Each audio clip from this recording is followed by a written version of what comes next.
बरसों पहले की बात है।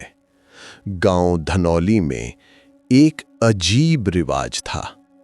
हर घर में रात को चूल्हा पूरी तरह बुझाकर सोना जरूरी था, क्योंकि लोग कहते थे अगर चूल्हे में राख जिंदा रह गई तो वो रास्ता ढूंढ लेता है। राम सखी अपने 2 बच्चों के साथ गांव के किनारे रहती थी। उसका पति सालों पहले कहीं चला गया था और फिर कभी वापस नहीं आया। लोग कहते थे वो भाग गया, लेकिन राम सखी को हमेशा लगता था वो गया नहीं, उसे कोई ले गया। एक रात बारिश हो रही थी, हवा चल रही थी और राम सखी जल्दी जल्दी खाना बनाकर बच्चों को सुला रही थी। उसने चूल्हा पूरी तरह नहीं बुझाया। अंदर थोड़ी सी लाल राख अभी भी सुलग रही थी। घर के अंदर हल्की सी गर्मी फैलने लगी। फिर दरवाजे पर आवाज हुई। राम सखी की आंख खुली। उसने सोचा इतनी रात को कौन होगा। फिर आवाज आई, दरवाजा खोल, मैं आ गया। राम सखी का दिल रुक गया। ये आवाज उसके पति की थी। तुम? उसकी आंखों में आंसू आ गए।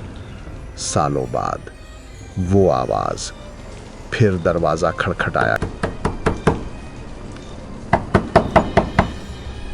दरवाजा खोल राम सखी, बहुत ठंड है। राम सखी दरवाजे की ओर बढ़ी, लेकिन तभी उसकी नजर चूल्हे पर पड़ी। राख अभी भी जल रही थी। उसे अपनी दादी की बात याद आई, अगर चूल्हा बुझा नहीं तो दरवाजे पर जो आएगा वो अपना नहीं होगा। राम सखी रुक गई। उसने दरवाजे के पास जाकर धीरे से पूछा, अगर तुम हो तो अपना चेहरा दिखाओ। कुछ सेकंड तक सन्नाटा रहा। फिर बाहर से हल्की हंसी आई। दरवाजा खोल, चेहरा अंदर दिखाऊंगा। राम सखी का डर अब बढ़ चुका था।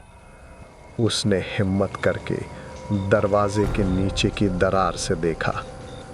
कोई खड़ा नहीं था। 2 उल्टे पैर दरवाजे की तरफ मुड़े हुए थे, जैसे कोई उल्टा खड़ा हो या फिर कुछ ऐसा जो इंसान ही नहीं। राम सखी पीछे हट गई। तभी चूल्हे की राख अचानक तेज जलने लगी और उस राख में धीरे धीरे एक चेहरा बनने लगा, काला, जला हुआ, और आंखें सीधे राम सखी को देख रही थी। दरवाजा क्यों नहीं खोल रही?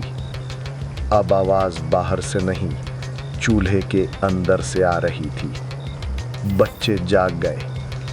अम्मा कौन है? राम सखी कांपते हुए बोली, कोई नहीं, सो जाओ। अब दरवाजे के साथ साथ दीवार, छत और जमीन भी खटखटाने लगी। दरवाजा खोल, और अचानक सब शांत हो गया। सुबह दरवाजा खोला गया। बाहर कुछ नहीं था। दरवाजे पर जले हुए हाथों के निशान थे।